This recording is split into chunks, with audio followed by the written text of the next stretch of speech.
إن الحمد لله نحمده ونستعينه ونستغفره ونعوذ بالله من شرور أنفسنا ومن سيئات أعمالنا. من يهده الله فلا مضل له ومن يضلل فلا هادي له، وأشهد أن لا إله إلا الله وحده لا شريك له، وأشهد أن محمدا عبده ورسوله أرسله بالهدى ودين الحق ليظهره على الدين كله ولو كره المشركون. اللهم صل على محمد وعلى آل محمد كما صليت على إبراهيم وعلى آل إبراهيم. اللهم بارك على محمد وعلى آل محمد كما باركت على إبراهيم وعلى آل إبراهيم إنك حميد مجيد.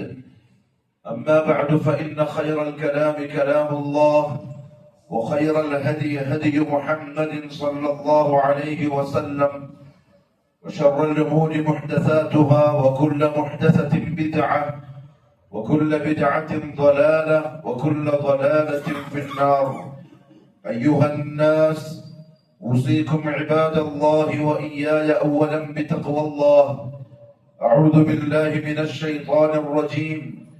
يا أيها الذين آمنوا اتقوا الله حق تقاته ولا تموتن إلا وأنتم مسلمون. يا أيها الذين آمنوا اتقوا الله وقولوا قولا سديدا يصلح لكم أعمالكم ويغفر لكم ذنوبكم، ومن يطع الله ورسوله فقد فاز فوزا عظيما.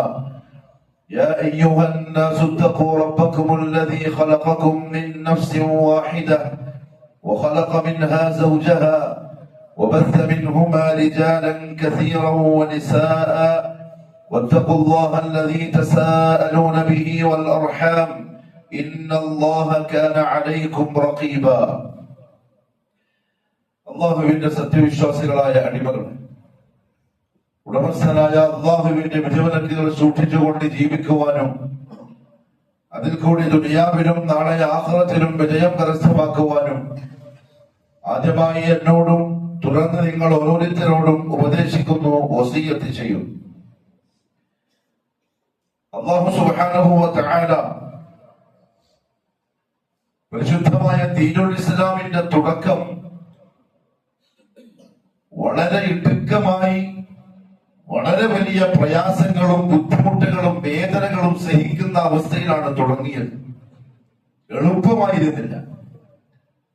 ബദഅൽ ഇസ്ലാമു ഗരീബൻ. കാരണം റസൂലുള്ളാഹി സ്വല്ലല്ലാഹു അലൈഹി വസല്ലം മക്കത്ത് വന്ന് പ്രസംഗിക്കുന്ന ആദർശം ഒരു പുതിയ ആദർശമാണ്. അവരെ സംബന്ധിച്ചിടത്തോളം ആദം അലൈഹിസ്സലാത്തു വസ്സലാം തൊട്ട് ഇങ്ങോട്ടുള്ള ശരിയായ ആദർശം അതാണെങ്കിലും മക്കക്കാരെ സംബന്ധിച്ചിടത്തോളം അവർക്ക് പുതിയതാണ്. കാരണം അവര് പാരമ്പര്യവാദികളാണ്. അപ്പൊ അവർക്കിത് പരിചയമില്ല. അവരൊരു പുതിയ വർത്തമാനം കേൾക്കുന്ന പോലെയാണ് ഇസ്ലാമിനെ പറ്റി കേട്ട് തുടങ്ങുന്നത്. അവിടെ പെട്ടെന്ന് ഉൾക്കൊള്ളാനോ പെട്ടെന്ന് സ്വീകരിച്ച് അതിന്റെ ആൾക്കാരായി മാറാനോ അവര് തയ്യാറായതുമില്ല. തയ്യാറായില്ല എന്ന് മാത്രമല്ല, കഴിവിന്റെ പരമാവധി അതിനെ കെടുത്തിക്കളയാൻ അവരെ കൊണ്ട് ചെയ്യാവുന്നതെല്ലാം അവർ ചെയ്യുകയും ചെയ്തു.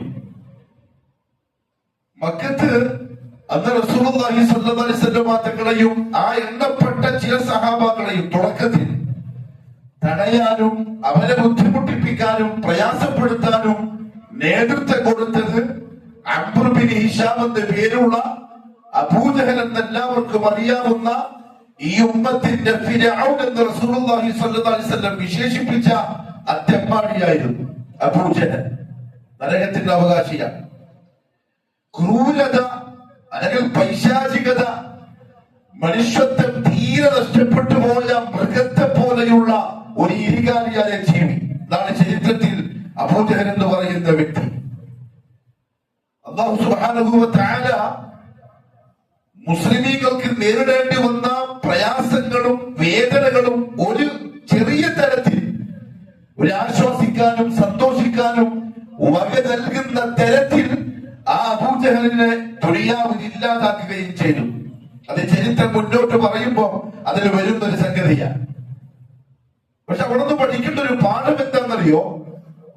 ദുനിയാവിൽ എത്ര വലിയവനായാലും അധികാരം കൊണ്ടോ സമ്പത്ത് കൊണ്ടോ വാചാതുര്യം കൊണ്ടോ ധൈര്യം കൊണ്ടോ ആൾബലം കൊണ്ടോ ദീനുൽ ഇസ്ലാമിനെതിരെ പ്രവർത്തിക്കുന്ന, ദീനുൽ ഇസ്ലാമിനെതിരായി എന്തെങ്കിലും ഒന്ന് ചെയ്യുന്ന ഒരാളെ സംബന്ധിച്ചിടത്തോളം ദുനിയാവിൽ അതിന്റെ നിന്ദത അനുഭവിക്കാതെ മരിച്ചു പോവില്ല എന്ന കാര്യം ഉറപ്പാണ്. ചരിത്രത്തിൽ ഇന്നുവരെ ഒരാളെയും അല്ലാഹു സുബ്ഹാനഹു വ തആല വെറുതെ വിട്ടിട്ടില്ല.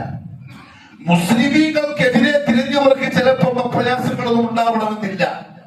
മുസ്ലിമീങ്ങളെ പ്രയാസപ്പെടുത്തുക, മുസ്ലിമീങ്ങളെ കൊല്ലുക, മുസ്ലിമീങ്ങളുടെ ജീവിതം കുടിസാക്കുക, ദുസ്സഹമാക്കുക, അതൊക്കെ മുസ്ലിമീങ്ങൾക്കുള്ള പരീക്ഷണമായിട്ട് അള്ളാഹു കാണുള്ളൂ. അതൊക്കെ സബറോട് കൂടി കൈകാര്യം ചെയ്ത വിശ്വാസികൾക്ക് അള്ളാഹു നല്ല പ്രതിഫലം നൽകുകയും ചെയ്യും. എന്നാൽ ദീനുൽ ഇസ്ലാമിനെതിരെ പരസ്യമായി രംഗത്ത് വരുന്നവർ, ഇസ്ലാമിനെ കൊഞ്ഞനം കുത്തുന്നവർ, ഇസ്ലാമിനെ കരുവാരിത്തേക്കാൻ ശ്രമിക്കുന്നവർ, അവരെ ഒന്നും അള്ളാഹു വെറുതെ വിട്ടിട്ടില്ല. പ്രതാപശാലിയായ, എല്ലാത്തിനും കഴിവുള്ളവനായ, രാജാധിരാജനായ ഒരു ഭരണാധികാരി എങ്ങനെയാണോ പിടികൂടുക, ആ ശക്തമായ പിടി അവരെ എല്ലാം അള്ളാഹു പിടിച്ചിട്ടുണ്ട്, പിടിച്ചുകൊണ്ടിരിക്കുന്നുണ്ട്. ഇലാ യൗമിൽ ഖിയാമ അള്ളാഹുവിന്റെ നടപടി അങ്ങനെ തന്നെയായിരിക്കും. അതിന്റെ ഏറ്റവും വലിയ സാക്ഷ്യമാണ് അബൂജഹൽ ലഅനത്തുല്ലാഹി അലൈഹി. അവന്റെ പരിപാടികളിൽ ചിലത് ഒന്ന് മൂർച്ചയുള്ള നാവാണ്. ഇസ്ലാമിലേക്ക് വരുന്ന ആളുകളെ അവന്റെ ആ മൂർച്ചയുള്ള നാവ് കൊണ്ട് കളിയാക്കി, പരിഹസിച്ച്, ആക്ഷേപിച്ച്, ആളുകളുടെ മുന്നിൽ താറടിച്ച് ആളുകളുടെ മനസ്സിനെ നോവിപ്പിക്കുന്ന സ്വഭാവക്കാരനായിരുന്നു അബൂജഹൽ. ഇനി കച്ചവടക്കാരാണ് ഇസ്ലാമിലേക്ക് വന്നതെങ്കിൽ അവന്റെ ജോലി അവനുമായി കച്ചവടത്തിൽ ഏർപ്പെട്ടിട്ടുള്ള ആളുകളെ ചെന്ന് കണ്ട് ഭീഷണികൾ മുഴക്കി ആ കച്ചവടം അവിടെ തടസ്സപ്പെടുന്നു. അതായത് ധനികരായ, പണക്കാരായ മുസ്ലിമീങ്ങളെ പാപ്പനാകുന്ന തരത്തിൽ ദാരിദ്ര്യത്തിന്റെ കൈപ്പുനീര് കുടിക്കേണ്ടി വരുന്ന അവസ്ഥയിൽ എല്ലാ കച്ചവടങ്ങളെയും അയാൾ ഭീഷണിപ്പെടുത്തി നിർത്തലാക്കും. ഇനി മുസ്ലിമീങ്ങളായി വരുന്നത് സമൂഹത്തിന് നിലയും വിലയും ഇല്ലാത്ത, വലിയ തറവാടികളല്ലാത്ത, പറയാൻ വലിയ കുടുംബമോ പാരമ്പര്യമോ ഒന്നുമില്ലാത്ത സാദാ സീത അടിമകളിൽപ്പെട്ട, ഫക്കീറന്മാരിൽപ്പെട്ട ആളുകളാണെങ്കിൽ മൃഗീയമായി, ക്രൂരമായി പീഡിപ്പിക്കുകയും ചെയ്യും. സഅദ് ഇബ്നു ജുബൈർ റളിയല്ലാഹു അൻഹു ഒരു ദിവസം അബ്ദുല്ലാഹി ഇബ്നു അബ്ബാസിനോട് റളിയല്ലാഹു അൻഹു, അദ്ദേഹത്തിന്റെ ഉസ്താദ്, ചോദിച്ചു, അന്ന് ഇസ്ലാമിന്റെ തുടക്ക കാലഘട്ടത്തിൽ മുസ്ലിമീങ്ങൾക്ക് എന്തായിരുന്നു അവസ്ഥ? ഇസ്ലാമിലേക്ക് വന്നതിന്റെ പേരിൽ, തൗഹീദ് ഉൾക്കൊണ്ടതിന്റെ പേരിൽ ആദ്യ കാലഘട്ടത്തിലുള്ള ആളുകൾക്ക് എന്തായിരുന്നു ഖുറൈശികളുടെ ഭാഗത്ത് നിന്ന് സഹിക്കേണ്ടി വന്നത്? ഇത് നമ്മൾ അറിയണം. നമുക്ക് ഇസ്ലാമിന് നമ്മുടെ കൈമേലെത്തിയതിന്റെയോ ദീനുൽ ഇസ്ലാമുമായി ബന്ധപ്പെട്ട ഇന്നലകളുടെ ചരിത്രങ്ങളിലെ ആ കൈപ്പുനീരുകളോ മുസൽമാൻ അറിയൂല. അവിടെ നമ്മളിങ്ങനെ ഉള്ള കയ്യിൽ ഇസ്ലാമിനായിട്ട് കളിക്കുന്നത്, അവിടെ നമുക്ക് വലിയൊരു ഗൗരവമില്ലാത്തത്. അതുകൊണ്ട് ദീനുൽ ഇസ്ലാമിന്റെ നിയമങ്ങളും പാഴാക്കപ്പെടുമ്പോഴും മനസ്സിന് ഒരു തരത്തിലുള്ള കുറ്റബോധവും നമുക്ക് വരാത്തത്, ഇന്നലകളുടെ ചോരപുരണ്ട ചരിത്രത്തിന്റെ വഴികള് അറിയാനോ വായിക്കാനോ പഠിക്കാനോ ഇന്നത്തെ മുസ്ലിം തയ്യാറാവാത്തത് കൊണ്ട് സുഖിയന്മാരാ. ഇന്നത്തെ മുസ്ലിം സുഖിയന്മാരാ, സുഖലോലുപന്മാരാ. അവർക്ക് ഇസ്ലാമിന്റെ നിയമങ്ങളോട് വെറുപ്പാണ്. ഇസ്ലാമിന്റെ നിയമങ്ങൾ പാലിക്കാൻ ആവശ്യപ്പെടുന്നവരോട് അവർക്ക് ദേഷ്യമാണ്. ഇസ്ലാമിന്റെ നിർദ്ദേശങ്ങളോട് അവർക്ക് എന്തോ ഒരു വൈമനസ്യമാണ്. ഇല്ല, വെറുതെ ഞങ്ങൾക്ക് സ്വർഗത്തിലെത്താൻ കഴിയൂല. മുൻകാലഘട്ടത്തിൽ തുടക്കക്കാരായ നമ്മുടെ മുൻഗാമികൾ അനുഭവിച്ച യാതനകളും കഷ്ടപ്പാടുകളും വേദനകളും അവരുടെ ശരീരത്തിൽ നിന്നും പൊടിഞ്ഞു പോയ രക്തക്കറകളും എന്ന് തിരിച്ചറിയാതെ ഇസ്ലാം എന്ന മുത്തിന്റെ അവർ നമുക്ക് മനസ്സിലാവില്ല. മനസ്സിലാകാത്തിടത്തോളം നമ്മൾ ഇങ്ങനെ സുഖിയന്മാരായി ജീവിച്ചുകൊണ്ടേയിരിക്കും. അതെവിടെ അവസാനിക്കുന്നറിയോ? അവസാനം അല്ലാഹു റബ്ബുൽ ഇസ്സ ഈ ചണ്ടി ചവറുകളെ വേണ്ടാന്ന് വെച്ച് പുതിയൊരു സമുദായത്തെ കൊണ്ടുവരും. അവർ നമ്മളെ പോലെ ആയിരിക്കൂല, അവർ ഇസ്ലാം അറിഞ്ഞവരായിരിക്കും. ഇന്നലകളുടെ ചരിത്രത്തിലൂടെ യാത്ര ചെയ്ത് ഇന്ന് തിന്മകളിൽ നിന്ന് ഇസ്ലാമിന്റെ അതിമനോഹരമായ നാളുകളെ ഉണ്ടാക്കാൻ ശ്രമിക്കുന്നവരായിരിക്കും. അള്ളാഹു നമ്മളെ അങ്ങനെ എടുത്ത് കളയാതിരിക്കട്ടെ. അതിനു വേണ്ടി അവിടെ താരീഖ് പറയുന്ന എനിക്കും കേൾക്കുന്ന നിങ്ങൾക്കും കൂറുവരാൻ, ആത്മാർത്ഥത വരാൻ. അബ്ദുല്ലാഹി ഇബ്നു അബ്ബാസ് റളിയല്ലാഹു അൻഹു അദ്ദേഹത്തിന് പറഞ്ഞു കൊടുത്തു, സഈദ്, എന്തായാലും ഒരു ആദ്യകാല അവസ്ഥ ഖുറൈശികൾ പട്ടിണിപ്പാവങ്ങളായ ആളുകളെ പട്ടിണിക്കിടും. അവർക്ക് ഭക്ഷണവും കൊടുക്കൂല, അവർക്ക് വെള്ളവും കൊടുക്കൂല. എന്നിട്ട് നട്ടുറ്റ സമയത്ത് കമ്പുകളെ തറയിൽ കുത്തിയിട്ട് അതിൽ അവരെ കെട്ടിയിടും. ഒരാവശ്യം മാത്രമേ ഖുറൈശികൾക്കുള്ളൂ.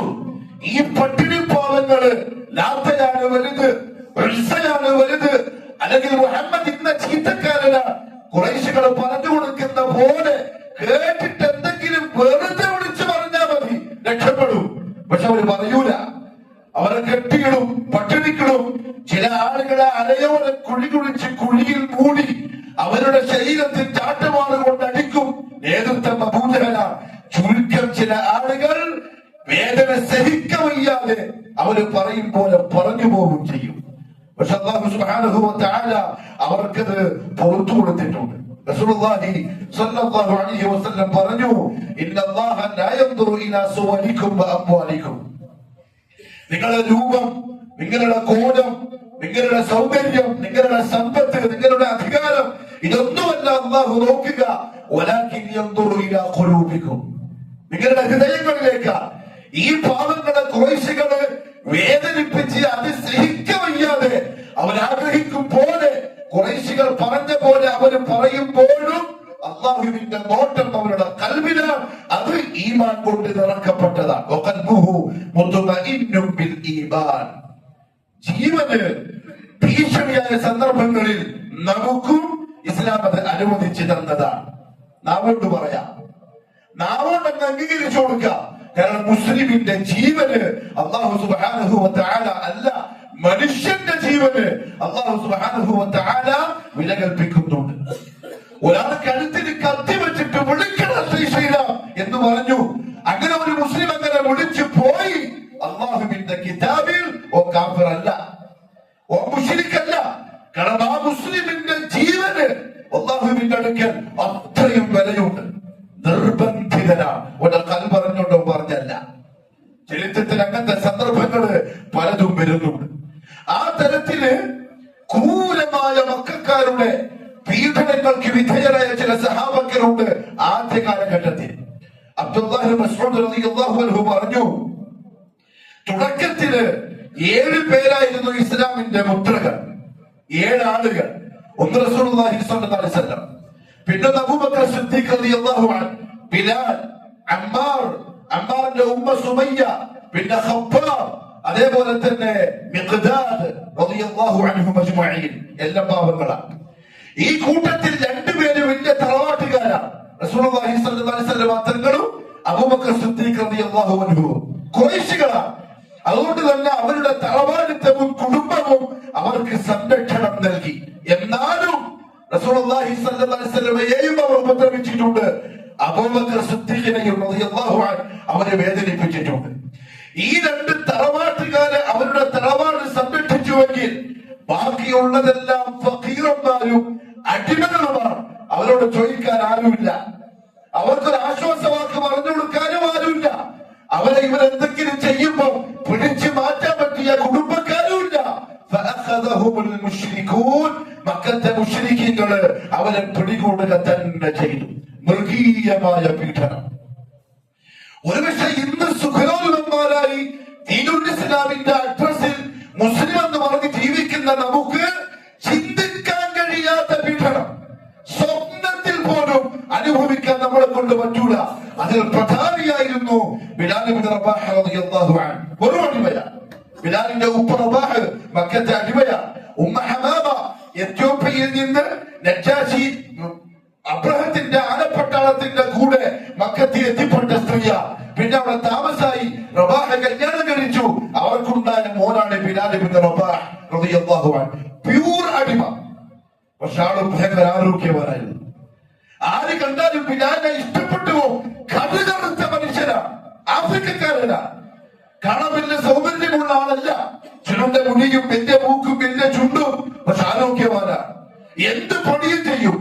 ഉമയ്യത്ത് ബിൻ ഖലഫ് എന്ന മക്കക്കാരിൽപ്പെട്ട പ്രധാനി ബിലാലിനെ വിലക്ക് വാങ്ങി ഉമയ്യത്തിന്റെ വീട്ടിലെ അടുക്കള വേല ചെയ്യുന്ന ജോലിക്കാരനായിരുന്നു ബിലാൽ ഇബ്നു റബാഹ് റളിയല്ലാഹു അൻഹു. ആർക്കും വേണ്ടാത്തൊരു ബിലാൽ. മക്കക്കാരിൽ നീചനിൽ നീചനായി, അടിമപ്പാളയത്തിലെ ഗതികിട്ടാത്തവനായി എഴുതിത്തള്ളിയ ബിലാൽ ഇബ്നു റബാഹ് റളിയല്ലാഹു അൻഹു. പക്ഷേ ഇസ്ലാം അദ്ദേഹത്തെ വാനോളം ഉയർത്തി. ഖിയാമത്ത് നാൾ വരെ ബിലാൽ എന്ന പേര് ഇന്നലെ 4 വയസ്സ് തികഞ്ഞ മുസ്ലിം കുട്ടികൾക്ക് പോലും ബിലാലിനെ മനസ്സിലാവും. തമീഹെത്തിയ പിള്ളേർക്ക് ബിലാലിന്റെ പേര് പറയുമ്പോ തിരിയും, അവര് പറയും റളിയല്ലാഹു അൻഹു. പക്ഷെ വെറുതെ കിട്ടിയല്ല. പക്ഷെ ആ മുസ്ലിമീങ്ങളുടെ ഓർമ്മയിൽ തറദിയത്തുൽ ബിലാലിന് വെറുതെ കിട്ടിയതല്ല. അത് കിട്ടാൻ വേണ്ടി ബിലാൽ ഇബ്നു റബാഹ് മക്കത്ത് അനുഭവിച്ച് തീർത്ത വേദനകളുടെ 100% നിൽക്കുന്ന എനിക്കോ നിങ്ങൾക്കോ അനുഭവിക്കാൻ പറ്റൂല, വല്ലാഹി പറ്റൂല. നമ്മൾ എത്ര പ്രസംഗിച്ചാലും, നമ്മൾ എത്ര ഇസ്ലാമിന് വേണ്ടി ഖുറൂ തക്ബീർ വിളിച്ചാലും, ബിലാൽ ഇബ്നു റബാഹിന്റെ നെഞ്ചകം മുരുകി പുറത്തേക്ക് വന്ന നിലവിളിയും മട്ടഹാസവും മക്കത്തുള്ള മണൽത്തരികൾ പോലും വിറച്ചു എന്ന് താരീഖിന്റെ ഉലമാക്കൾ എഴുതി. അത്ര ശക്തമായി ബിലാൽ റളിയല്ലാഹു അൻഹു പീഡിപ്പിക്കപ്പെട്ടു. എന്തിനാറിയോ? ഒരു വാക്ക് ബിലാൽ പറഞ്ഞാൽ മതി, ലാത്തയാണ് വലുത്, അല്ലെങ്കിൽ ഉസ്സയാണ് വലുത്, അല്ലെങ്കിൽ മുഹമ്മദ് ശരിയല്ല സ്വല്ലല്ലാഹു അലൈഹി വസല്ലം. അറിയില്ല. ഉമയ്യത്ത് ബിൻ ഖലഫ് ലഅനത്തുല്ലാഹി അലൈഹി രാത്രിയിൽ ബിലാൽ ഇബ്നു റബാഹ് റളിയല്ലാഹു തആല അൻഹുവിന്റെ കഴുത്തിൽ കയറ് കെട്ടും. എന്നിട്ട് മക്കത്തെ കുട്ടികളെ വിളിച്ചിട്ട് കൈവല കൊടുത്തിട്ട് പറയും, ബിലാലെ പിടിച്ചിട്ട് ഓടാൻ. അന്നത്തെ ഖുറൈശികളുടെ മക്കളും മൃഗങ്ങളാണ്. അന്നത്തെ ഖുറൈശികളുടെ മക്കളുടെ മൃഗങ്ങളാണ്. അവർക്ക് അടിമകൾ വെറും ഒരു ജന്തുവാണ്. കാരുണ്യവിന്റെ മനസ്സിൽ ആ കുട്ടികളെ ബിലാൽ റബാഹിനെ കൊണ്ട് മക്കത്തെ പാറക്കല്ലുകൾക്കിടയിൽ ആടുകളെ വലിക്കുന്ന പോലെ വലിച്ചിടച്ചു കൊണ്ടു. ഇബ്നു മസ്ഊദ് പറയുക, അല്ലാഹുവാണ് സത്യം, ഞാൻ എന്റെ ഈ കണ്ണുകളെ കൊണ്ട് കണ്ടതാണ്. ബിലാലിന്റെ ശരീരം കല്ലിലും മണ്ണിലും മുലഞ്ഞുലസി തൊലി പൊട്ടി ചോര വരാൻ തുടങ്ങി. ഇറച്ചിക്കഷണങ്ങളും പാനമേലും പറ്റിപ്പൊടിക്കാൻ തുടങ്ങി. ബിലാലിനെ വിളിച്ചിടച്ച വഴിയില് ബിലാലിന്റെ ചോരന്റെ കറ പിറ്റേന്ന് രാവിലെ കാണാമായിരുന്നു. എന്തിന്? നമുക്ക് ഗാനമേളക്ക് പോവാൻ, നമുക്ക് സിനിമക്ക് പോവാൻ, നമുക്ക് ജൂതന്റെ കല്യാണം നടത്താൻ, നമുക്കിങ്ങനെ ദുനിയാവിനെ അടിച്ചു പൊളിച്ച് ജീവിക്കാം. നമുക്ക് ഇസ്ലാമിന്റെ നിയമങ്ങളെ ചവിട്ടിത്താറ്റി തെറ്റുപിരിച്ചിട്ട് നമ്മൾ ഇസ്ലാമിനെ കൊന്നു എന്ന് മുദ്രാവാക്യം വിളിക്കാം. ബിലാൽ റബാഹിന്റെ ചോരക്കറ മക്കത്തെ മണ്ണിൽ നമ്മൾ ചരിത്രത്തിൽ വായിക്കുന്നത്. എവിടെയുണ്ട് നമ്മള്? എവിടെയുണ്ട് ബിലാൽ ഇബ്നു റബാഹ് റളിയല്ലാഹു അൻഹു? ചരിത്രം പറയുന്നത് കേൾക്കാനല്ല, നമ്മളെ പരിശോധിക്കാൻ വേണ്ടിയിട്ടാണ്. ആത്മവിചാരണ പറയുന്ന ഞാനും കേൾക്കുന്ന നിങ്ങളും. ബിലാൽ ഇബ്നു റബാഹ് റളിയല്ലാഹു അൻഹു നിലവിളിക്കും, ആർത്ത് വിളിക്കും. അപ്പുറത്ത് മുഹമ്മദ് സല്ലല്ലാഹു അലൈഹി വസല്ലം ആ പാവപ്പെട്ട ബിലാലിന്റെ വേദനയുള്ള ശബ്ദം കേൾക്കും. മുഹമ്മദ് സല്ലല്ലാഹു അലൈഹി വസല്ലം തങ്ങളുടെ കണ്ണു നിറയും. ഒന്നും ചെയ്യാൻ കഴിയില്ല. ഒറ്റക്ക, അധികാരമില്ല, ആളുമില്ല, ഒന്നും ചെയ്യാൻ കഴിയില്ല. പിറ്റേന്ന് രാവിലെ ഉമയ്യത്ത് ബിൻ ഖലഫ് ബിലാലിനെ താങ്ങിപ്പിടിച്ച് മരുഭൂമിയിൽ കൊണ്ടിട്ട് കിടത്തും. എന്നിട്ട് ആ തീയേക്കാളും ചൂടുള്ള മണ്ണുവാരി ഇന്നലെ രാത്രി പൊട്ടിയ മുറിവിലങ്ങിടും. എന്നിട്ട് പറയും, ബിലാലെ മാറ്റി പറഞ്ഞോളി, എല്ലാം എനിക്ക് രക്ഷയില്ല. ബിലാലെ നീ മാറ്റി പറ, ലാത്തയാണ് വലുത്, ഉസ്സയാണ് വലുത്, പറ, മുഹമ്മദിനെ കുറ്റം പറ, ഞാൻ നിന്നെ രക്ഷപ്പെടുത്തിക്കോളാം. ബിലാൽ ഇബ്നു റബാഹ് റളിയല്ലാഹു അൻഹു ഉരുണ്ടു മറിയും മണ്ണില്. വേദന ചൂട് സഹിക്കാൻ പറ്റാണ്ട് ഉമയ്യത്ത് നെഞ്ചത്ത് പാറക്കല്ലെടുത്തു വെക്കും. എന്നിട്ടൊരു കാലുകൊണ്ട് കാല് ചവിട്ടി പിടിക്കും, അനങ്ങാൻ വിടാതെ. നമ്മുടെ പോത്തിനെല്ലാം അറക്കുമ്പോ കാല് കിട്ടിയിരുന്നില്ലേ? ബിലാൽ ഇബ്നു റബാഹ് റളിയല്ലാഹു അൻഹു പൊളയും. പക്ഷെ ആ സമയത്തും അദ്ദേഹം പറയും, അഹദുൻ അഹദ്. ഒരു ദിവസം ഉമർ റളിയല്ലാഹു അൻഹു ഖലീഫയായപ്പോൾ അദ്ദേഹത്തെ വിളിച്ചു, ബിലാലെ ഉദ്ദുനു, അടുത്ത് വാ, നീ ദൂരെ നിൽക്കേണ്ട ആളല്ല, നീ അടുത്ത് നിൽക്കേണ്ട ആളാണ്. അബൂബക്കർ സയ്യിദുനാ അഅതഖ സയ്യിദനാ. വൽഫാറൂഖ് ബിലാലിനെ പറ്റി പറഞ്ഞ വാക്കാണ്. അബൂബക്കർ സിദ്ദീഖ് റളിയല്ലാഹു അൻഹു നമ്മുടെ നേതാവാണ്. നമ്മുടെ നേതാവിനെ മോചിപ്പിച്ച ആളും കൂടിയാണ്. ബിലാലിനെ സയ്യിദാക്കിയത് ദീനുൽ ഇസ്ലാമിനോടുള്ള അദ്ദേഹത്തിന്റെ കൂറാണ്, ആത്മാർത്ഥതയാണ്. അതൊക്കെ വെച്ച് നോക്കുമ്പോൾ പ്രിയപ്പെട്ടവരെ, താടിയും നീട്ടി തൊപ്പിയിട്ട് നിസ്കാരത്തേക്ക് വെച്ച് നടക്കുന്ന നമ്മള് ശരിക്കും പറഞ്ഞ കപടന്മാരാണ്. അത് വെച്ച് നോക്കിയാൽ പിന്നെ കുറച്ചെങ്കിലും ഉണ്ടെങ്കിൽ അള്ളാഹു അത് ഏറ്റു തരട്ടെ. ബിലാലെ അടുത്തുവാ ചോദിക്കും. ബിലാലെ റളിയല്ലാഹു അൻഹു, അന്ന് നിന്നെ അബൂജഹലും ഉമയ്യത്തും ക്രൂരമായി പീഡിപ്പിക്കുമ്പോൾ നെഞ്ചത്ത് പാറക്കല്ല് വെച്ചപ്പോഴും നീ ഒറ്റ വാക്യമേ പറഞ്ഞിട്ടുള്ളൂ, അഹദുൻ അഹദ്. അതെന്താ അത് മാത്രം പറഞ്ഞുകൊണ്ടിരുന്നത്? ബിലാലെ ചിരിച്ചോണ്ട് പറഞ്ഞു, യാ അമീറുൽ മുഅ്മിനീൻ, അന്ന് എനിക്ക് ആ 2 വാക്കല്ലാണ്ട് വേറൊന്നും അറിയില്ല ഇസ്ലാമിലെ. ഞാൻ ദീൻ വേറൊന്നും പഠിച്ചില്ല. നമ്മൾ ജനിച്ചത് ഇസ്ലാമില. 7 വരെ 10 വരെ മദ്രസയിൽ പഠിച്ചവരാ, വിദ്യാഭ്യാസത്തിന്റെ മടകൾ കയറുന്നവരാ. എന്നിട്ടും ദീനുൽ ഇസ്ലാമിനോട് ഒരു കട്ടികമണിയോടെങ്കിലും വളവ് കൂറ് ആത്മാർത്ഥത നമ്മളെ സ്വന്തം വീട്ടിന്റെ അടുക്കളയിൽ കാണിച്ചിരുന്നെങ്കിൽ, അമീറുൽ മുഅ്മിനീൻ, എനിക്ക് 2 വാക്കേ അറിയൂ, വേറൊന്നും എനിക്കറിയില്ല. അവിടെ ഞാൻ പറഞ്ഞുകൊണ്ട് അഹദുൻ അഹദ്, വേറൊന്നും പറയാനില്ല. അബൂബക്കർ സിദ്ദീഖ് റളിയല്ലാഹു അൻഹു, മക്കത്തെ പണക്കാരൻ, ബിലാലിനെ നോക്കും, അടുത്ത് വരും. അബൂബക്കർ സിദ്ദീഖ് കരയും, അങ്ങാണ്ട് നടന്നു പോകും. ഒരു ദിവസം അബ്ബാസിനെ വിളിച്ചു റളിയല്ലാഹു അൻഹു. അബൂൽ മുത്തലിബിന്റെ മോനാണ്, ഖുറൈശി നേതാവാണ്. അബൂബക്കർ സിദ്ദീഖ് പറഞ്ഞു, എനിക്കൊന്ന് ബിലാലിനെ വാങ്ങിത്തരാൻ പറ്റുമോ? ഞാൻ പൈസ കൊടുക്കാം, ബിലാലിനെ ഞാൻ വാങ്ങിക്കോളാം. ഉമയ്യത്തിന്റെ അടുത്ത് അബ്ബാസ് വന്നു. ഉമയ്യത്ത് പറഞ്ഞു ബിലാലിനോട്, ബിലാലെ, പ്രധാനപ്പെട്ട ആൾക്കാരൊക്കെ വരുന്നുണ്ട്, നിന്റെ യജമാനല്ലേ ഞാൻ, എന്റെ തിന്നിട്ടല്ല നീ ജീവിക്കുന്നത്, നീ വെറുതെ ഒന്ന് പറ. ആ ഉമയ്യത്ത് പറഞ്ഞ പോലെ തന്നെ വെറുതെ വിശ്വസിക്കണ്ട, അംഗീകരിക്കണ്ട, നിന്റെ മനസ്സ് അറിയേ വേണ്ട, നാവ് കൊണ്ട് വെറുതെ ഒന്ന് വിളിച്ചു പറ, മക്കക്കാരുടെ മുന്നിൽ എനിക്ക് നാണക്കേട് ഒഴിവാക്കണം. അല്ലെങ്കിൽ അവര് പറയും, ഉമയ്യത്ത് ഖുറൈശി നേതാവ് ഒരാട്ടിമന്റെ മുമ്പിൽ തോറ്റി തൊപ്പിയിട്ട് വന്നിരിക്കുക, അത് മാറിക്കിട്ടാനെങ്കിലും ബിലാലെ നാവുണ്ടെന്ന് പറ. ബിലാൽ പറയും, ഉമയ്യ, എന്റെ നാവിന് വരുന്നില്ല, എനിക്ക് ആകെ വരുന്നത് അഹദുൻ അഹദ്. ആദർശത്തിനോടുള്ള കൂറാണ്. എവിടെയുണ്ട് പ്രിയപ്പെട്ടവരാ നമ്മള്? എവിടെയുണ്ട് നമ്മള്? പക്ഷെ നമ്മളെ കളിയെല്ലാം കണ്ടാലോ, ബോർഡിംഗ് പാസ് വാങ്ങിയിട്ടിരിക്കാം, സ്വർഗത്തിൽ പോവാൻ വല്ലാഹി പറ്റില്ല. ഞാൻ എന്റെ നഫ്സിനോട് 1000 പ്രാവശ്യം പറയാം, നിങ്ങൾ കേൾക്കുന്നത് മാത്രം. വല്ലാഹി സ്വർഗത്തിൽ വെറുതെ പോകാൻ പറ്റില്ല. അബൂബക്കർ സിദ്ദീഖിന്റെ വാക്ക് മാനിച്ച് അബ്ബാസ് റളിയല്ലാഹു പറഞ്ഞു, ഉമയ്യ, ബിലാലിനെ അബൂബക്കർ വാങ്ങിക്കോളൂ. ഉമയ്യ ചോദിച്ചു, ഇവനെ ഇനി ബിലാലിനെ എന്തിനു കൊണ്ട?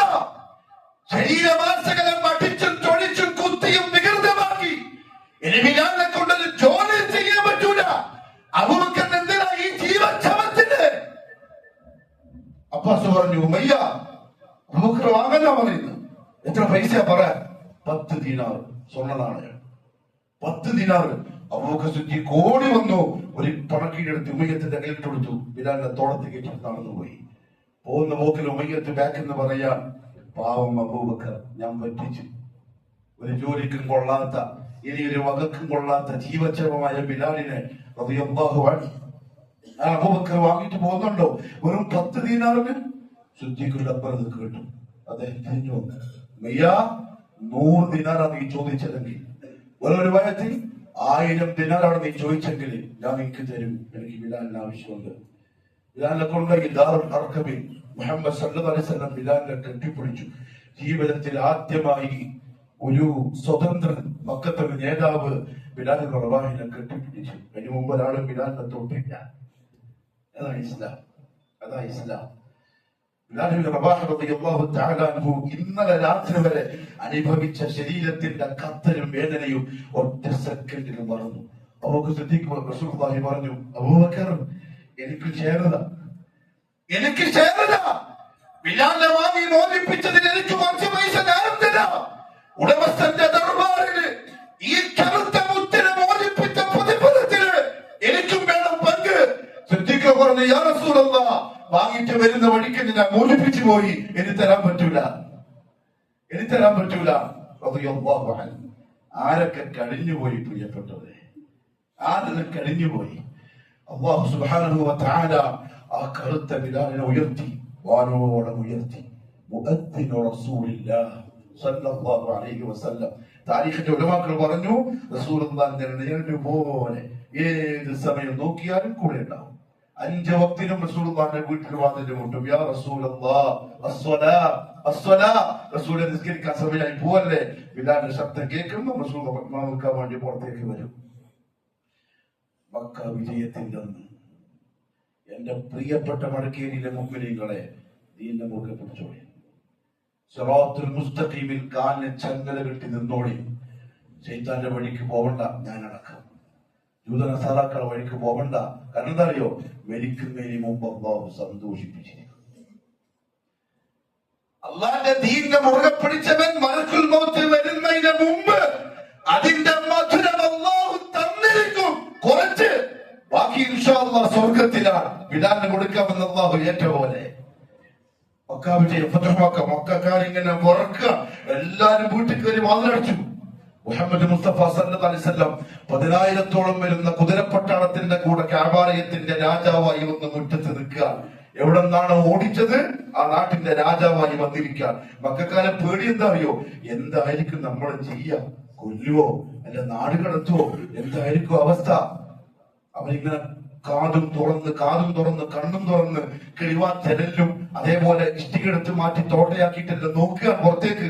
ആദ്യം വിഗ്രഹങ്ങളെല്ലാം തച്ചുടച്ചു. കാബന്റെ ചുറ്റുമുള്ള എല്ലാത്തിനെയും റസൂലുള്ളാഹി ചോദിച്ചു, അയിന ബിലാൽ, അയിന ബിലാൽ. മക്കക്കാര് കുറച്ചും കൂടി ശ്രദ്ധിച്ചു. അബൂബക്കർ, ഉമർ, ഉസ്മാൻ, അലി, അബ്ദുറഹ്മാൻ ബിൻ ഔഫ്, സഅദ് ബിൻ അബി വഖാസ്, വലിയ പൈസക്കാരും തറവാട്ടുകാരും എല്ലാം തൊട്ടടുത്തുണ്ട്. അതിന്റെ ഇടയിൽ റസൂലുള്ളാഹിന്റെ ചോദ്യം, അയിന ബിലാൽ, ബിലാൽ എവിടെ? ബിലാൽ ഇബ്നു റബാഹ റളിയല്ലാഹു അൻഹു അന്ന് അടികൊണ്ട് ബോധം കെട്ട് വീണ കഅബന്റെ മുറ്റത്ത് ബെഞ്ചും വിരിച്ചിട്ട് വന്നു. റസൂലുള്ളാഹി പറഞ്ഞു, ബിലാലെ കഅബന്റെ മുകളിലേക്ക് കയറ്. ബിലാലെ കഅബാലയത്തിന്റെ മുകളിലേക്ക് കയറ്. എന്നിട്ട് ഈ മുറ്റത്ത് വന്ന് അന്ന് നിന്റെ പാറക്കല്ല് നെഞ്ചത്ത് വെച്ച് ഉമയ്യത്ത് ശ്വാസം മുട്ടിച്ചപ്പോ നീ വിളിച്ചു പറഞ്ഞൊരു വാചകമില്ലേ? അതുറക്കെ പറ, മക്കക്കാര് കേൾക്കട്ടെ. ബിലാൽ ആവേശത്തോടെ മെലിഞ്ഞ് കയറി ഉറക്കെ വലിയ ശബ്ദത്തിൽ ബിലാൽ വിളിച്ചു, അല്ലാഹു അക്ബർ. ഒളിച്ചിരിക്കുന്ന ഖുറൈശികൾ നാണം കൊണ്ട് തലതാഴ്ത്തി. അന്ന് അടിച്ചും ഇടിച്ചും തൊഴിച്ചും നാടുകളെത്തിയ അടിമ ഇന്ന് കഅബാലയത്തിന്റെ മുകളിൽ ബാങ്ക് വിളിക്കാൻ. അതേ, ബിലാലിന്റെ ഉള്ള അത്ര ക്ലിയറാണ്. എന്റെ പ്രിയപ്പെട്ടവരെ, ഇന്ന് മുസ്ലിം ഉമ്മത്ത് ചണ്ടികളായത്, ഇന്നെന്തേ മുസ്ലിം ഉമ്മത്തിനാ ഇസ്സത്ത് കിട്ടാത്തത്? ഇതിന്റെ ഉള്ളിൽ ക്ലിയർ അല്ല. നാവിലുണ്ട്, എഴുത്തിലുണ്ട്, കോലത്തിലും പള്ളിയിലും എല്ലാം ഉണ്ട്. കൽബിന്റെ ഉള്ളിലില്ല. ബിലാലിന്റെ കൽബ് പാല് പോലെ വെളുത്ത കൽബ. കയറി ഉറക്ക വിളിച്ചു, താഴെ ഇറങ്ങി. മുഹമ്മദ് സല്ലല്ലാഹു അലൈഹി വസല്ലം പറയാൻ, വല്ലാഹി, അല്ലാഹുവാണ് സത്യം, ഞാൻ കഅബന്റെ ഉള്ളിൽ കയറി നിസ്കരിക്കാൻ പോവാൻ. ഇന്ന് എന്നോടൊപ്പം ബിലാൽ അല്ലാതെ വേറെ ഒരാൾക്കും ഇതിന്റെ ഉള്ളിലേക്ക് പ്രവേശനമില്ല. ആരൊക്കെയുണ്ട് ബാക്കിൽ? ബിലാൽ ഇബ്നു റബാഹ റളിയല്ലാഹു അൻഹു കഅബാലയത്തിന്റെ ഉള്ളിൽ കയറി റക്അത്ത് നിസ്കരിച്ചു. മുഹമ്മദ് സല്ലല്ലാഹു അലൈഹി വസല്ലം വഫാത്താകുന്നവരെ കൂടെയുണ്ട്. അന്ന് അനുഭവിച്ച വേദനകൾ, കഷ്ടപ്പാടുകളൊക്കെ ആ സുഖത്തിൽ അങ്ങനെ മറന്നു പോയി. വിശ്വാസത്തിന് വഫാത്തായി. ബിലാലിൽ മദീന വിട്ടു. മദീനത്തെ ജീവിക്കാൻ വയ്യ. കാരണം കൂടെ മുഹമ്മദ് സല്ലല്ലാഹു അലൈഹി വസല്ലം തങ്ങൾ ഇല്ലാണ്ട് മദീനത്തെ പറ്റൂല. അബൂബക്കർ സിദ്ദീഖിന്റെ കാലഘട്ടം കഴിഞ്ഞു. ഉമർ റളിയല്ലാഹു അൻഹു രാജ്യം ഭരിക്കുന്ന സമയം അമീറുൽ മുഅ്മിനീനെ കാണാൻ ബിലാൽ ഇബ്നു റബാഹ റളിയല്ലാഹു അൻഹു ഒരു ദിവസം വന്നു. ഉമർ പറഞ്ഞു, ബിലാലെ ബാങ്ക് കൊടുക്കണം, ബിലാലെ ഇന്ന് ബാങ്ക് കൊടുക്കണം. ബിലാൽ ഇബ്നു റബാഹ റളിയല്ലാഹു അൻഹു ഷാമിൽ നിന്ന് വന്ന് മദീനത്തു നിന്ന് ബാങ്ക് വിളിച്ചു. മദീന മുഴുവൻ ഇളക്കി മറിഞ്ഞു. അവർക്ക് റസൂലുള്ളാഹിന്റെ കാലഘട്ടം ഓർമ്മ വന്നു. ആണുങ്ങളും പെണ്ണുങ്ങളും കുഞ്ഞുങ്ങളും വയസ്സന്മാരും യുദ്ധം ചെയ്ത് അംഗവൈകല്യം വന്ന രോഗികൾ വരെ മദീന പള്ളി ലക്ഷ്യമാക്കി വന്നു. വാ റസൂലല്ലാഹ് എന്ന് വിളിച്ചിട്ട് അവർക്ക് ഓർമ്മയായി മുഹമ്മദ് സല്ലല്ലാഹു അലൈഹി വസല്ലം തങ്ങളെ. മുഹമ്മദ് സല്ലല്ലാഹു അലൈഹി വസല്ലം വഫാത്താകുന്നതിന് മുമ്പ് വിളിച്ചു, ബിലാലെ, നീ എങ്ങനെയാ ബിലാലെ എന്റെ മുമ്പ് സ്വർഗത്തിലെത്തിയത്? നീ എങ്ങനെയാ എനിക്ക് മുമ്പ് സ്വർഗത്തിലെത്തിയത്? ഞാൻ അവിടെ ചെന്നപ്പം നീ നടക്കുന്ന നിന്റെ കാലിന്റെ ശബ്ദം ഞാൻ കേട്ടല്ലോ. ചില ഉലമാക്കൾ പറഞ്ഞു, ബിലാലിന്റെ കാലിന്റെ ശബ്ദം റസൂലുള്ളാഹിക്ക് എങ്ങനെയാ മനസ്സിലായത്? കൂടെ അല്ലാഹുവിന്റെ ഹബീബിന്റെ തൊട്ടടുത്ത് നേര് പോലെ ആ വാക്ക് 23 കല്ലും ഉണ്ടായിരുന്നു. ആ ബിലാൽ റളിയല്ലാഹു അൻഹു അവിടെ നടക്കുന്ന കേട്ടപ്പോ തന്നെ ഇതെന്റെ ബിലാലാണ്. ബിലാലെ, നീ എന്ത് ചെയ്തിട്ടാ ബിലാലെ സ്വർഗത്തിൽ ഞാൻ കേട്ടത്? ഒന്നുമില്ല നബിയെ, ഞാൻ എപ്പോഴും വുളൂ ചെയ്യും. കഴിഞ്ഞാൽ ഞാൻ 2 റക്അത്ത് നിസ്കരിക്കുകയും ചെയ്യും. അതല്ലാണ്ട് വേറൊന്നും ഞാൻ ചെയ്തിട്ടില്ല. പക്ഷെ ജീവിച്ചിരിക്കുമ്പോൾ നല്ല സന്തോഷ വാർത്ത അറിയിക്കപ്പെട്ടു. ബിലാൽ ഇബ്നു റബാഹ് റളിയല്ലാഹു അൻഹു. ഞാൻ പറഞ്ഞെന്താ അറിയോ പ്രിയപ്പെട്ടവരെ, അങ്ങനെയാ ഇസ്ലാം എത്തിയത്. അങ്ങനെയാ ഇസ്ലാം നമ്മുടെ കൈകളിലെത്തിയത്. എവിടെയായി പ്രസംഗിക്കുന്ന ഞാനടക്കം എവിടെയാണ് എത്തിയത്? നമ്മുടെ ആദർശത്തിൽ, നമ്മുടെ കർമ്മങ്ങളിൽ, നമ്മുടെ സ്വഭാവത്തിൽ, നമ്മുടെ കച്ചവടത്തില്, നമ്മുടെ കുടുംബത്തില്, ദാമ്പത്യത്തില്, വേഷത്തില്, മക്കളിൽ, ഭാര്യയിൽ. എവിടെ ഇസ്ലാം? നമ്മൾ അവസരം കിട്ടാൻ കാത്തിക്കുന്നവരെ പോലെ ഒന്ന് പുറത്തേക്ക് പോവാൻ, ജയിൽ പുള്ളികളെ പോലെ ഇരുമ്പിന്റെ അടികൾ തുറന്നു കിട്ടിയാൽ പുറത്തേക്ക് ചാടാൻ കാത്തിരിക്കുന്ന ജയിൽവാസികളെ പോലെ, കുറ്റവാളികളെ പോലെ, കൂട്ടിലടക്കപ്പെട്ട പക്ഷികളെ പോലെ വാതിലൊന്ന് തുറന്നു കിട്ടിയാൽ ശൈത്താന്റെ വഴിയിലേക്ക് ചാടാൻ ഇല്ല. പിതാവിന്റെ മാതൃകയാവണം. അങ്ങനെ കെട്ടുകെടുത്ത ദൃഢനിശ്ചയമുള്ള സ്വീകരിച്ച ഇസ്ലാമിനോട് കൂടുള്ളവരാവണം. അല്ലാഹു തൗഫീഖ് നസീബാക്കി തരട്ടെ. ബിലാലിന്റെ കൂടെ ചേർത്ത് വായിക്കണം. ബിലാലിന്റെ ഉറ്റ ചങ്ങാതി ഖബ്ബാബ് ബിനുൽ അറത്ത് റളിയല്ലാഹു അൻഹു. ആദ്യത്തെ 7 പേരിൽ 2ാമൻ ഖബ്ബാബ് അടിമയാണ്. ഖബ്ബാബ് വലിയ പണക്കാരിയുടെ മോനായിരുന്നു. അദ്ദേഹത്തിന്റെ ഗോത്രം കൊള്ളയടിക്കപ്പെട്ടു. ആളുകൾ ഈ മോനെ തട്ടിയെടുത്തു, മക്കത്ത് കൊണ്ടുവന്നു വിറ്റതാണ്. ഉമ്മു അൻമാർ അല്ലെങ്കിൽ ഉമ്മു നമ്മാർ എന്ന് പറയുന്ന മക്കത്ത് ഒരു വലിയ പൈസക്കാരിയാണ് ഹബ്ബാബിനെ വാങ്ങിയത് അടിമയായിട്ട്. ഹബ്ബാബിൻ അടിമയായിട്ട് വരുമ്പം 10 വയസ്സ് പൂർത്തിയായില്ല. 10 വയസ്സ് പൂർത്തിയായില്ല. ഇതിനു മുമ്പ് അടിമയായി. പക്ഷെ അദ്ദേഹം അതിബുദ്ധിമാനായിരുന്നു, ശരീരത്തിൽ നല്ല താക്കത്തായിരുന്നു. ഉമ്മു അൻമാർ മനസ്സിലാക്കി ഹബ്ബാബിനെ റളിയല്ലാഹു അൻഹു ഇരുമ്പിന്റെ പണി പഠിപ്പിച്ചു, കൊല്ലപ്പണി. അന്ന് മക്കത്ത് പേര് കേട്ട ആയുധം അതിന്റെ അടിയിലുണ്ടാവും ഖബ്ബാബ്. ഖബ്ബാബിന്റെ കയ്യപ്പുള്ള ആയുധമാണ് അറബികൾക്ക് ഏറ്റവും ഇഷ്ടപ്പെട്ട ആയുധം. ആ നിലക്ക് വളർന്നു. പക്ഷെ വളർന്നു വരുമ്പോ ബിലാലിനെ പോലത്തെ ചങ്ങാതിമാരിൽ നിന്ന് മുഹമ്മദ് സല്ലല്ലാഹു അലൈഹി വസല്ലമയെ കുറിച്ച് കേൾക്കാൻ തുടങ്ങി. ആരെയാണ് ഹിദായത്തിലേക്ക് കൊണ്ടുവരേണ്ടത്? അള്ളാഹുവിന്റെ ഇഷ്ടമാണ്. അള്ളാഹുവിന്റെ ഇഷ്ടമാണ്. എത്ര ആൾക്കാരുണ്ട് മക്കത്ത്, എത്ര വലിയ വലിയ ആൾക്കാരുണ്ട്. പക്ഷെ ഫസ്റ്റ് തുടക്കത്തിലെ അള്ളാഹു സെലക്ട് ചെയ്തത് ഹബ്ബാബും വരട്ടെ. ഹബ്ബാബിന്റെ ആവശ്യമുണ്ട്. ആ ഹബ്ബാബായിരുന്നു ഉമർ റളിയല്ലാഹു തആല അൻഹുവിന്റെ കയ്യും പിടിച്ച് ദാറുൽ അർഖമിലേക്ക് കലിമ ചൊല്ലിക്കാൻ കൊണ്ടുപോയത്. ഉമറിന്റെ സഹോദരി ഫാത്തിമാന്റെ വീട്ടിൽ നിന്ന് ഫാത്തിമാക്ക് ഖുർആൻ പഠിപ്പിക്കാൻ വേണ്ടി ഹബ്ബാബാ പോയത്. ആ ഹബ്ബാബാണ് ഉമറിന്റെ ദേഷ്യം കഴിഞ്ഞു സഹോദരിയെ അടിച്ചവശയാക്കി ഒരു ഭാഗത്ത് ഇരുന്നു. ഉമർ തലയും താഴ്ത്തി ഇരിക്കുമ്പോൾ ഹബ്ബാബ് പുറത്തേക്ക് വരുന്നു. ഹബ്ബാബ്, നീ എന്റെ സഹോദരന്റെ വീട്ടില്? അപ്പൊ അദ്ദേഹം പറഞ്ഞ വാക്കെന്തറിയോ? ഉമർ, ഞാൻ എന്റെ ചെവി കൊണ്ട് കേട്ടിട്ടുണ്ട് മുഹമ്മദ് സല്ലല്ലാഹു അലൈഹി വസല്ലം ദുആ ചെയ്യുന്നത്, അല്ലാഹുവേ ഒന്നുകിൽ അബൂജഹലിനെ കൊണ്ട് അല്ലെങ്കിൽ ഖത്താബിന്റെ മകൻ ഉമറിനെ കൊണ്ട് ഇസ്ലാമിനെ നീ ശക്തിപ്പെടുത്തണേ. നിന്റെ വിഷയത്തിൽ ആ ദുആ കബൂലായി എനിക്ക് തോന്നുന്നു. വരെ താമസിപ്പിക്കല്ല, നീ വേഗം വാ. ഖബ്ബാബിനെ തന്നെ കുറെ നേരം നോക്കി. അപ്പൊ തന്നെ എണീച്ചു. ഖബ്ബാബ് ഉമറിന്റെ കൈ പിടിച്ചു പോയി ദാറുൽ അർഖമിലേക്ക്. ഈ അടിമ ഒരു ദിവസം ഉമർ ഖലീഫയായി. അമ്മാറിന്റെ കൈ പിടിച്ച് ഇസ്ലാം സ്വീകരിക്കാൻ പോയ ഉമർ പിന്നെ അമീറുൽ മുഅ്മിനീനായി. ഒരു ദിവസം ഉമർ വിളിച്ചു, ഖബ്ബാബ് അടുത്ത് വരി. ഖബ്ബാബേ, നീ ആ തുടക്ക കാലത്തിൽ അനുഭവിച്ച കഷ്ടപ്പാടുണ്ടല്ലോ, പ്രയാസം, അതൊന്ന് പറഞ്ഞ് നമ്മളെ ഈമാനൊന്ന് ശക്തിപ്പെടുത്താൻ. സഹാബാക്കളുടെ താരീഖ് അതിനുള്ളതാണ്, ഈമാനെ ഖുവ്വത്താക്കാനുള്ളതാണ്. അദ്ദേഹം അടുത്തു വന്നു. അതിന് പറഞ്ഞു, യാ അമീറുൽ മുഅ്മിനീൻ ഉൻദുർ ഇലാ ളഹ്രി. അമീറുൽ മുഅ്മിനീൻ, എന്റെ മുതുകത്തേക്കൊന്ന് നോക്കിയാൽ മതി, ഞാൻ പറയണ്ട, ഇവർക്ക് മനസ്സിലാവും. അദ്ദേഹം മുതുകത്തിൽ നിന്ന് തുണി മാറ്റിക്കൊടുത്തു. ഉമർ റളിയല്ലാഹു അൻഹു പറഞ്ഞു, മാ റഅയ്തുക അൽ-യൗം. ഖബ്ബാബേ, ഇങ്ങനത്തെ ഒരു കാഴ്ച ഇന്ന് വരെ ഞാൻ കണ്ടിട്ടില്ലല്ലോ. നോക്കുമ്പോ എന്താ കണ്ടെന്നറിയോ? മുതുക് മുഴുവനും വെള്ളപ്പാണ്ട് പിടിച്ച പോലെ വെള്ള നിറത്തിൽ, തീ കത്തിയാലുള്ള വെള്ള നിറമില്ലേ, അതുപോലെ മൊത്തം വെള്ള നിറം. ചില ഭാഗത്ത് ഇറച്ചിയില്ല, ചില ഭാഗത്ത് വലിയ കുഴി, ചില ഭാഗത്ത് വലിയ കീറ്. ചോദിച്ചു, എന്താ ഖബ്ബാബേ ഇത്? എന്താ നിന്റെ മുതുകിന്റെ അവസ്ഥ? അപ്പൊ പറയാണ്, അമീറുൽ മുഅ്മിനീൻ, എന്റെ യജമാനത്തി ഉമ്മു അൻമാർ ഞാൻ ഇസ്ലാമിലേക്ക് വന്ന് വിവരം അറിഞ്ഞു. അവരെന്താ ചെയ്യുന്നറിയോ? എന്റെ ആലയിൽ, ഞാൻ കൊല്ലപ്പെട്ട് നടത്തുന്ന എന്റെ ആലയിൽ ഞാൻ ഉണ്ടാക്കി വെച്ച ആയുധങ്ങൾ എടുത്ത് പഴുപ്പിച്ച് എന്റെ മുതുകത്തിൽ വെച്ച് കെട്ടു. എന്റെ ശരീരം കരിഞ്ഞിട്ട് ചലമൊലിക്കാൻ തുടങ്ങും. എന്റെ ചലം കൊണ്ട് ആ ആയുധത്തിന്റെ പഴുപ്പ് നീങ്ങും. അത്രത്തോളം അവർ ചെയ്തു. അവര് കല്ലുകൾ തീയിലിട്ടിട്ട് ചൂടാക്കും.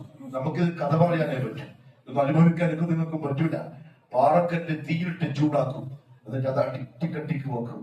അതിന്റെ മുകളിൽ ഇരുമ്പ് ചൂടാക്കിയിട്ട് വെക്കും. എന്നിട്ട് എന്റെ വസ്ത്രം മൂടി അതിന്റെ മുകളിൽ എന്നെ കിടത്തും. ഞാൻ കിടന്നിട്ട് പൊളയും.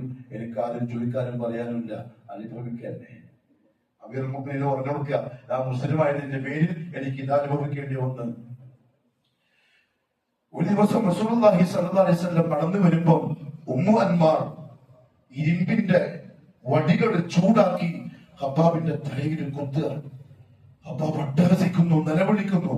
മുഹമ്മദ് സല്ലല്ലാഹു അലൈഹി വസല്ലം തങ്ങളുടെ നെഞ്ച് വേദനിച്ച് തങ്ങൾ അപ്പം തന്നെ കൈവോക്കി, യാ അല്ലാഹ് ഉൻസുർ ഖബ്ബാബൻ, അല്ലാഹുവേ ഖബ്ബാബിനെ നീ സഹായിക്കണേ അല്ലാഹ്. ഉടനെ സഹായം വന്നു. യജമാനത്തി ഉമ്മു അൻമാർ ദിവസങ്ങൾ കൊണ്ട് രോഗിയായി.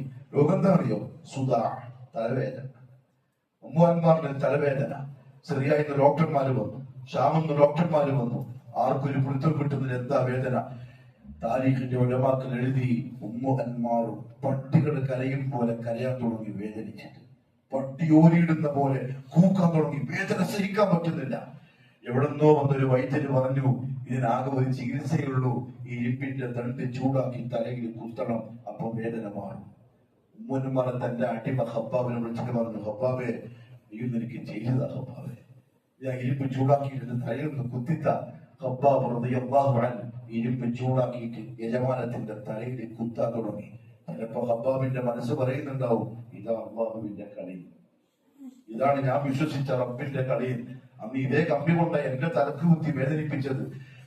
തല വേദനിക്കുന്നുണ്ട്, പക്ഷെ ഉമ്മു അൻമാർ അതിനേക്കാളും വേദന ഉള്ളിലുണ്ട്. അതുകൊണ്ട് കുത്തി. അതേ കുത്തലും അതേ വേദനയിലും ഉമ്മു അൻമാർ കാഫിറത്തായിട്ട് ചത്തു. ഖബ്ബാബ് ബിൻ അറത്ത് റളിയല്ലാഹു അൻഹു. ഈ രണ്ടുപേരും പ്രിയപ്പെട്ടവരെ നാളെ അള്ളാഹുവിന്റെ കോടതിയിൽ ഉണ്ടാവും. മഹ്ശറിൽ നമ്മളുണ്ടാവും കൂട്ടത്തിൽ. നമ്മൾ ലോകത്തുള്ള മുസ്ലിമീങ്ങൾ എല്ലാവരും ഉണ്ടാവും. അള്ളാഹു ചോദിക്കും, എന്താ കൈമേലുള്ളത്? എന്താ കൈമേലുള്ളത്? ഞാൻ തന്ന ദീനിന് വേണ്ടി ഞാൻ മുസ്ലിമാക്കിയില്ലേ? ദീനിന്റെ മെമ്പർഷിപ്പ് വന്നില്ലേ? എന്താ തിരിച്ചെനിക്ക് തരാനുള്ളത്? ഈ രണ്ട് മനുഷ്യന്മാർക്കും ഇഷ്ടം പോലെ കൊടുക്കാനും കാണിക്കാനും ഉണ്ട്. കൂട്ടത്തിൽ ഞാനും നിങ്ങളും ഉണ്ടാവും. ജീവിതം അടിപൊളിയായിരിക്കും. നമുക്ക് തോന്നിയ പോലെ നമ്മുടെ ഇഷ്ടത്തിന്, ചെറിയ അധിഷ്ഠമത്തിൽ ചെറിയൊരു അള്ളാഹു മനസ്സിലാക്കാവുന്ന തൗഫീഖ് നസീബാക്കി തരട്ടെ. അത്ര ക്രൂരമായി ഖുറൈശികൾ റസൂലുള്ളാഹി സ്വല്ലല്ലാഹു അലൈഹി വസല്ലം തങ്ങളുടെ ഈ പട്ടിണി പാവങ്ങളായ ഫക്കീറന്മാരായ സഹാബാക്കളെ ആദ്യഘട്ടത്തില് ക്രൂരമായ പീഡനം.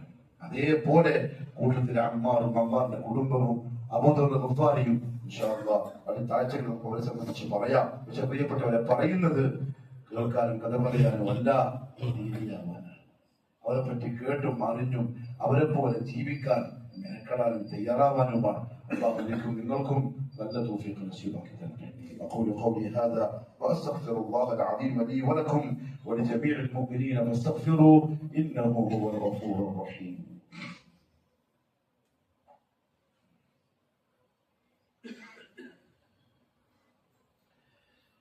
الحمد لله رب العالمين والصلاة والسلام على نبينا محمد وآله وصحبه أجمعين.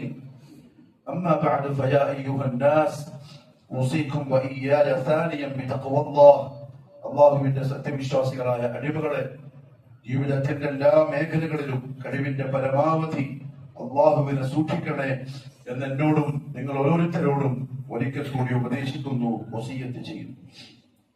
ഒരു ദിവസം റസൂലുള്ളാഹി സ്വല്ലല്ലാഹു അലൈഹി വസല്ലം കഅബാലയത്തിന്റെ മുറ്റത്ത് ഒരു പുതപ്പ് പുതച്ച് കഅബയുടെ തണലിൽ ഇരിക്കുക. ആ സമയം ഖബ്ബാബ് ബിൻ അറത്തും കൂടെയുള്ള ചങ്ങാതിമാരും റസൂലുള്ളാഹി സ്വല്ലല്ലാഹു അലൈഹി വസല്ലം തങ്ങളെ കാണാൻ വന്നു. ചോദിച്ചു, യാ റസൂലല്ലാഹ് അലാ തസ്തൻസിറു ലനാ, ഒന്ന് അല്ലാഹുവോട് ദുആ ചെയ്തൂടെ, നമ്മളൊന്ന് സഹായിക്കാൻ? സഹിക്കാൻ വയ്യ, ഈ ഖുറൈശികളൊന്ന് കൈകാര്യം ചെയ്യാൻ ഒന്ന് അല്ലാഹുവോട് സഹായം ചോദിച്ചൂടെ? അലാ തദ്ഉല്ലാഹ ലനാ, നമുക്ക് വേണ്ടി ഒന്ന് അല്ലാഹുവോട് അങ്ങക്ക് ദുആ ചെയ്തൂടെ? ഫഖാൽ, ഇത് കേട്ടപ്പോൾ റസൂലുള്ളാഹി സ്വല്ലല്ലാഹു അലൈഹി വസല്ലം പറഞ്ഞു, ഖദ് കാന മിൻ ഖബ്ലികും യുഖദു الرجل فيحفر له في الارض. എന്റെ പ്രിയപ്പെട്ട ഖബ്ബാബേ, കഴിഞ്ഞ കാലഘട്ടങ്ങളിൽ ഉണ്ടായിരുന്ന മുസ്ലിമീങ്ങളുടെ കഥ ഞാൻ നിങ്ങൾക്ക് പറഞ്ഞു തരട്ടെ. ആരെങ്കിലും തൗഹീദിലേക്ക് വന്നാൽ ബാത്തിലിന്റെ ആളുകൾ അവരെ പിടിച്ചോണ്ട് വരും, എന്നിട്ട് കുഴി കുഴിച്ച് അവരെ ആ കുഴിയിൽ ഇടും, അരവരെ കുഴിച്ചു മൂടും. എന്നിട്ട് മരം മുറിക്കുന്ന ഈർച്ചമാലുണ്ടല്ലോ അത് കൊണ്ടുവരും. എന്നിട്ട് തലയിൽ വെച്ചിട്ട് മുറിച്ച് രണ്ട് പറപ്പാക്കിയിട്ട് അവരെ വിളിക്കും. അതുപോലെ മുൻകാലഘട്ടങ്ങളിൽ ഇസ്ലാമിന് വേണ്ടി സഹിച്ചവരുണ്ട്. ഈർച്ചവാള് കൊണ്ട് രണ്ട് പറപ്പാക്കിയിട്ടുള്ളൂ. ചില ആളുകളെ അവർ ഇരുമ്പിന്റെ ചീർപ്പ് കോമ്പ് കൊണ്ടുവരും. എന്നിട്ട് അവരുടെ ശരീരത്തിൽ നിന്ന് എല്ല് കാണുന്നത് വരെ ഇറച്ചി ഇങ്ങനെ വാരിയിട്ടെടുക്കും. അവർ നിലവിളിക്കും. പക്ഷെ അല്ലാഹു സുബ്ഹാനഹു വ തആല ദീനുൽ ഇസ്ലാമിനെ ഒരു ദിവസം പൂർത്തിയാക്കുക തന്നെ ചെയ്യും. നിങ്ങൾ ധൃതി കാണിക്കുകയാണ്. ആരോടായി പറയുന്നത്? ധൃതി കാണിക്കുകയാണ്. ഇത്രയും അനുഭവിച്ച സഹാബാക്കളോട് നിങ്ങൾ ധൃതി കാണിക്കുകയാണ്. അല്ല പ്രിയപ്പെട്ടവരെ, പരീക്ഷണം ഉറപ്പാണ്. അത് എന്തിനാണെന്നറിയോ? നമ്മളെ ഉള്ളു പരിശോധിക്കാൻ വേണ്ടിയിട്ടാണ്. ഇങ്ങനെ നിൽക്കോ അതല്ല പേടിച്ചിട്ട് ഓടുക നോക്കാൻ, അല്ല അവസരം കിട്ടുമ്പോ മുട്ടിട്ട് ഓടുക നോക്കാൻ.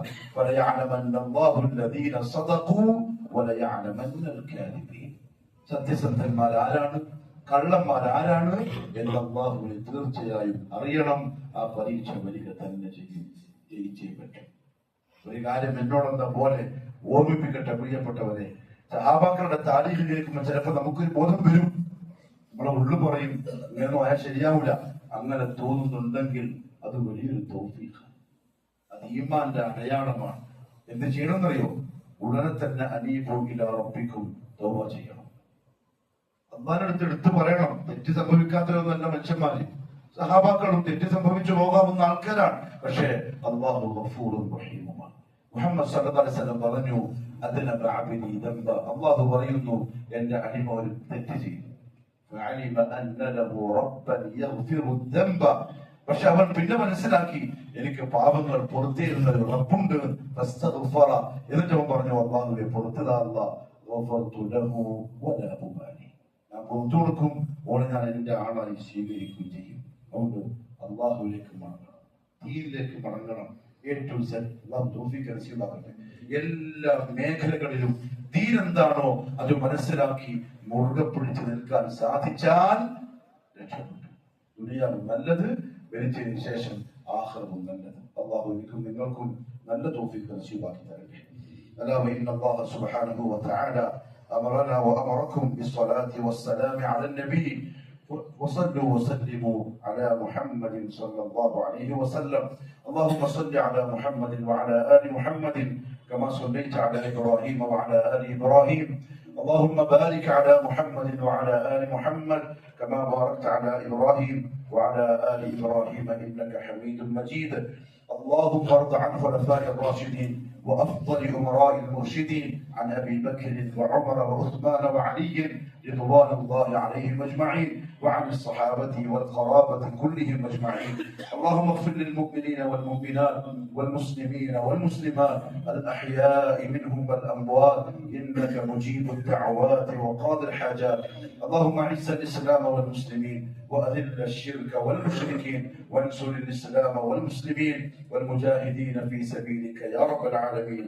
ربنا آتنا في الدنيا حسنة وفي الآخرة حسنة وقنا عذاب النار. وصلى الله على نبينا محمد وعلى آله وصحبه وسلم.